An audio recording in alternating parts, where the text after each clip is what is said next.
The new generation of the Porsche Cayman is based on Porsche's new Boxster.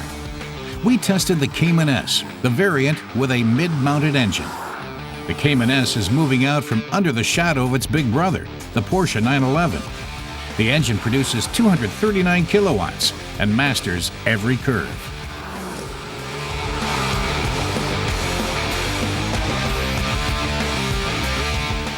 Our car tester Matas Kurat says even die-hard fans of the Porsche 911 would have to admit that the mid-mounted engine of the Boxster and the Cayman has its advantages. Handling is much more agile, and so you take the curve smoothly. The Cayman is a lot of fun to drive.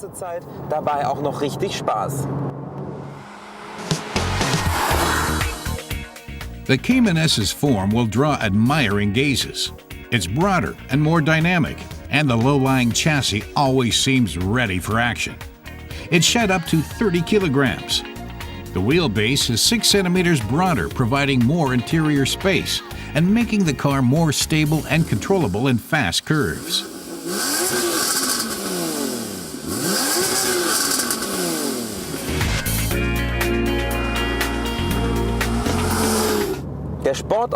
Matas is impressed by the sport exhaust with switch-operated valves. It makes the exhaust much louder, but only in the interior. You don't hear much difference outside the car because legal regulations wouldn't permit it. The result, though, is that you can hardly talk with your neighbor, so maybe it's not something you really need.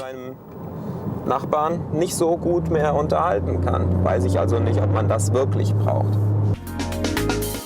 Everything in the interior is sporty and comfortable, though the bucket seats make getting in and out a bit more difficult.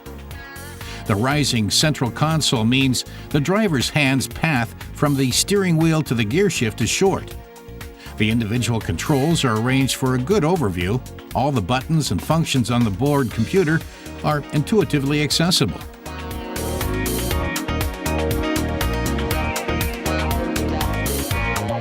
The Cayman is small, but Porsche has managed to provide it with 425 liters of storage space, divided between a 150-liter front trunk and a 275-liter rear trunk.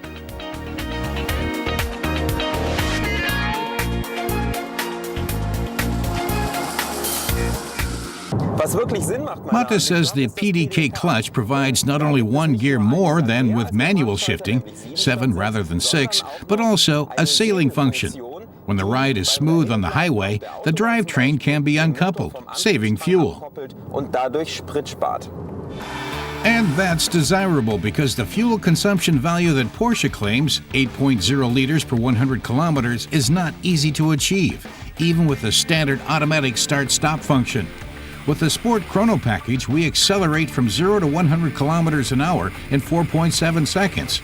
Are you 911 fans listening?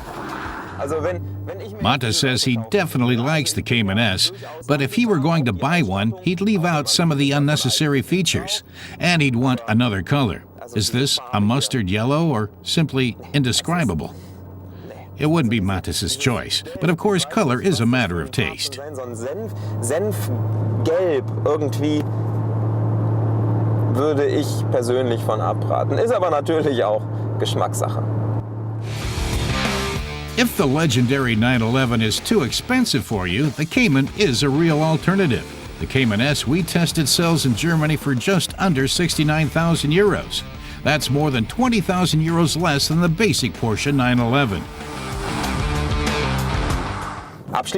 Matas concludes by asking whether you need the Cayman S, or if a normal Cayman is good enough. He says that's a matter of a driver's ego, and the normal Cayman will probably satisfy most drivers.